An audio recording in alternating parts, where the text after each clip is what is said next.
자유한국당의 전당대회 결과에 대한 내용부터 한번 다뤄보겠습니다. 홍준표 당대표 당선인의 당선 소감을 들어보시죠. 최인당원하고 대의원 대표가 72.7% 지지했다는 것은 반혁신을 하지 말아는 뜻 아닙니다.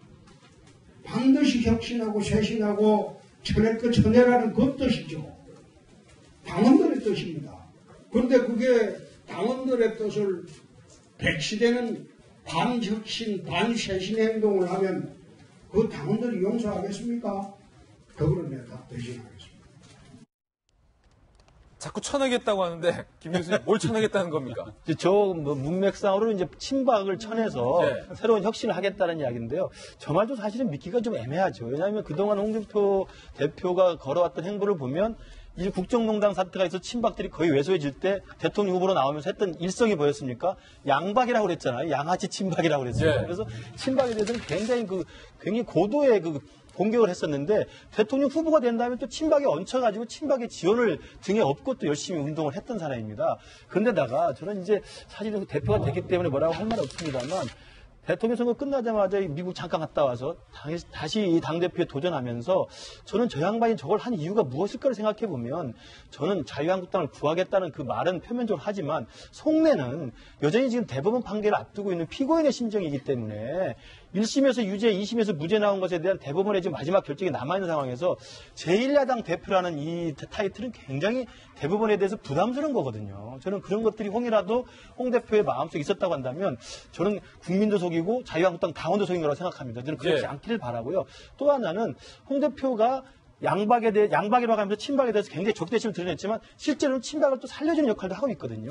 이번에도 이 당대표 된 다음에 이야기를 보면 국민들이 선택할 문제지 친박을 우리가 개별적으로 속간해서 청산할 수는 없다 이런 이야기를 하고 있습니다. 그래서 저는 정말 새롭게 태어난다는 이야기를 1년 전부터 우리 국민들이 주문하고 있습니다만 어떤 모습으로 태어나고 있는지는 전혀 보여주지 않고 있어서 정말 그들만의 리그가 되어 있는 게 아닌지 그리고 소수화되면서 더욱더 강경하게 되는 게 아닌지라는 좀 안타까움이 있습니다. 이 감자 캐는 모습 한번 크게 볼까요? 빨간색의 의상을 다 같이 맞춰 입고 최고위원들과 함께 감자를 캐고 있는 모습 상당히 이색적이긴 한데 일단 감자는 왜 캐고 있는 겁니까? 이색적인 전당대회 모습인데요. 과거의 전당대회에서 당대표 선출할 때는 엄청나게 큰 체육관에 모여서 다 같이 으쌰으쌰하면서 당대표를 선출하고 축하하는데 그 비용을 좀 절약하겠다는 겁니다. 그래서 진짜 자유한국당이 국민들로부터 많이 외면받고 있는 상황이기 때문에 바닥부터 거듭나겠다. 자원봉사하면서 특히 감자 같은 경우에 대한 이런 수확을 통해 갖고 지금 최근에 있었던 가뭄 때문에 농촌이 많은 피해를 겪고 있으니까 이런 봉사활동을 통해서 3억 원의 비용을 절감해서 이제 이것들을 기부하겠다라고 하는 굉장히 다채로운 이벤트를 벌인 거죠. 이게 자유한국당이 아니라 과거의 새누리당 시절에 이런 행동을 했으면 국민들로부터 참 좋은 모습을 보였다라고 평가받을 수 있는 건데 현재 자유한국당 입장에서는 가장 바꿔야 되는 본질이 있는 건데 이 본질에 집중하지 않고 외부에 보여지는 이벤트 효과들을 극대화시키게 되면 결국 떠난 국민들의 민심이 돌아오겠냐라고 하는 비판의 여지가 있는 거거든요. 특히 이제 얼마 전에 있었던 여론조사에서는 지금 자유한국당 의석수가 107석입니다. 20석밖에 안 되는 바른정당에 비해서 정당 지지율이 역전된 현상까지 나타나는 거예요. 그랬어요. 이제 홍준표 당대표가 된 일성이기 때문에 과연 이러한 위기를 어떻게 극복할 건지가 가지고 있는 엄청난 무게, 부담으로 다가올 것 같습니다. 한국당 관계자들을 골고루 한번 취재를 해봤습니다. 과연 홍준표 당대표의 당선을 두고 한국당 내부에서는 어떤 목소리를 내고 있을까요? 한 명씩 살펴보시죠. 자유한국당의 한 재선 의원, 홍 대표는 대안부재론으로 인한 방탄 대표일 뿐이다. 상당히 좀 홍 대표 입장에서는 서운한 말을 했군요. 한국당 관계자는요. 2011년 홍 대표가 5개월 만에 한나라당 대표에서 퇴진했을 때는 박근혜라는 대체제가 있었다. 지금은 홍준표를 무너뜨릴 세력도 대체할 사람도 없다. 이게 지금의 자유한국당 사정이라는 거고 당 관계자는 이렇게 말했습니다. 전당대회 결과에서 보듯 친박계는 이미 죽어가고 있다. 당직을 안 주는 왕따 전략으로도 충분하다. 이참에 아예 지난 국정농단에 일정 정도 책임이 있는 친박계에 대한 인적 청산도 있어야 된다는 건데 이 정치 지형적으로 한번 살펴보면 말입니다. 정성희 위원님, 지금 야당, 야3당 중에서 한국당, 바른정당, 국민의당은 제보조작으로 지금 호남에서조차 당 지지율이 자유한국당보다 낮아요.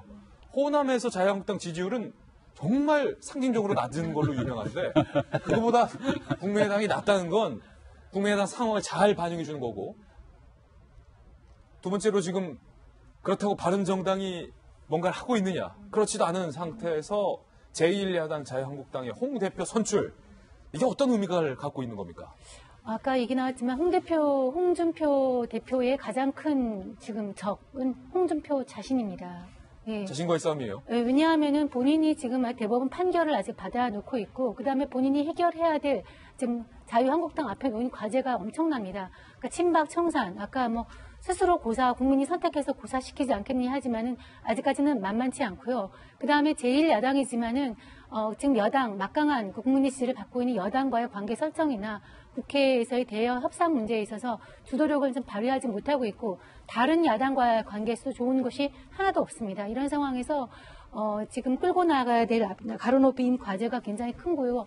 특히 이제 보수의 가치는 뭐 자유민주주의, 시장 경제, 그다음에 책임 정치, 그다음에 여러 가지 품격 이를 포함해서 보여줄 수 있는 게 지금 하나도 없고요. 보수의 가치에 대해서도 지금 제대로 하고 바른정당과 같이해서 가치에 대해 선점하고 있느냐, 그러지도 않고 오로지 그 북한과의 관계에서 여기서 강성인 이런 면모 가지고서 이 보수의 길을 돌파할 수 있느냐에 대해서 상당히 우려되는 점이 있고요. 뭐 지금 자유한국당뿐만이 아니라 아까 말한 그 문준용 제보 조작과 관련한 국민의당 다른 야당들도 굉장히 지리멸렬하죠. 근데 사실은 야당이 잘해야지 여당도 잘하는 것인데, 야당이 이렇게 지리멸멸하면 여당 자체도 견제가 없기 때문에 어떻게 될지 모르고, 우리가 견제 없는 권력이 어떻게 되는지는 지금까지 보지 않았으니까 그런 의미에서도 야당들이 잘해주길 바라는 그런 마음이 좀 강력하게 있습니다. 구체적인 예로 가장 큰 정치 일정을 따져보면, 정치 전문가이시기도 하시니까 박 교수님, 내년에 이제 선거 있지 않습니까? 시장과 도지사 등등의 선거가 예정되어 있는데, 서울시장만 놓고 구체적인 예를 한번 들어보자고요. For example. 민주당, 여당에서는 지금 서울시장 하겠다는 주자가 뭐 엄청 많습니다. 박원순 시장 3선 하겠다 이러고 있죠. 얘기 나오고 있죠. 이재명 전 대선 후보가 서울시장 도전하겠다. 그러나 박원순 시장이 도전하겠다면 난 빠지겠다. 애매모호한 말 지금 했죠. 당내에서는 박영선 의원이 나 서울시장 하겠다. 지금 이렇게 안팎에서 얘기하고 있는 게 들리는데, 추미애 대표도 서울시장 도전하겠다는 얘기도 있고, 근데 한국당에서는 서울시장 후보 누가 있습니까? 떠오른 사람 있어요? 나경원 의원 정도. 나경원 예. 의원도 한국당으로 나오고 또 다른 야당이 나온다 했을 경우는 글쎄요, 선뜻 나설라는 생각도 안 가질 수도 이 있고. 선거 쉽지만은 않을 것 같아요. 이게 지금 서울시장 선거를 우리가 예측하는 코너가 아니기 때문에 얼른 자유한국도 다시 넘어가면 이게 일례라는 거죠. 이거 그러니까 바로 이 말이죠. 야당이 위기란 거죠. 내년에 서울 선거만 봐도 야당이 망가졌다는 겁니다. 근데 야당이 망가진 건 사실 대한민국의 민주주의가 망가진 거예요. 그럼 여당이 잘해서 여당을 마음대로 하라? 그건 민주주의가 아니지 않습니까? 근데 야당은 아까도 우리 국민의당도 이야기했지만 큰 위기인데, 숫자적으로 제1야당이라는 자유한국당의 전당대회를 맞이하면서도 우리 김은식 교수 같은 경우도 정말 이건 아니다라는 것 아주 폄하하고 있는 것은 저는 옳다고 봅니다. 그럴 수밖에 없는 것이, 사실 무슨 새롭게 뭔가를 보수 유권자들의 비전을 보여줘야 되는데, 그렇다면 패배했던 사람 책임을 져야 된단 말이죠. 자유한국당은 책임을 지는 사람이 없어요. 작년에도 그랬고, 뭐 친박 때문에 총선수 졌는데 또 친박 대표를 만들려고 힘을 쓰다가 다 두동강이 나고, 홍준표 지금 대표죠. 사실 책임을 지고 물러난다면 새로운 세력이 나오지 않습니까? 새로운 변화를 막아버리면서 본인이 변화를 주겠다 그런다 하던 그 문제 하나 하고, 또 하나 가장 큰 문제가 뭐냐면, 자유한국당 그래도 많은 사람들이 있어요. 그러면 전당대회는 별들이 전쟁이 돼야 되는데 뭔가 절대 세력이 싹 빠져버렸어요. 이건 반쪽의 전당대회다. 그래서 보수 세력의 정말 대표성이 높다. 그러나 여기서 가장 신경한 것은 뭐냐면, 지금 유여회입니까? 유여회 최고요. 홍준표 대표가 전당대회 중에 선거 발언이니까 제가 용납을 하겠습니다만은, 좌파 정권 자시하지 않겠다. 태극기, 그리고 구치소에 있는 박근혜 대통령을 구해내겠다. 이것을 지지한 사람은 물론 있습니다. 이 지지한 사람을 기반으로 해서 보수 정당 제1야당을 만들 겁니까? 저는 제1야당 107석인가 100몇 석이 강한 힘이라고 생각하면 안 되는 것이, 저희들이 프랑스하고 엊그저께 도쿄에서 봤지 않습니까? 의석이 전혀 없는 쪽이 다수당이 돼버리지 않습니까?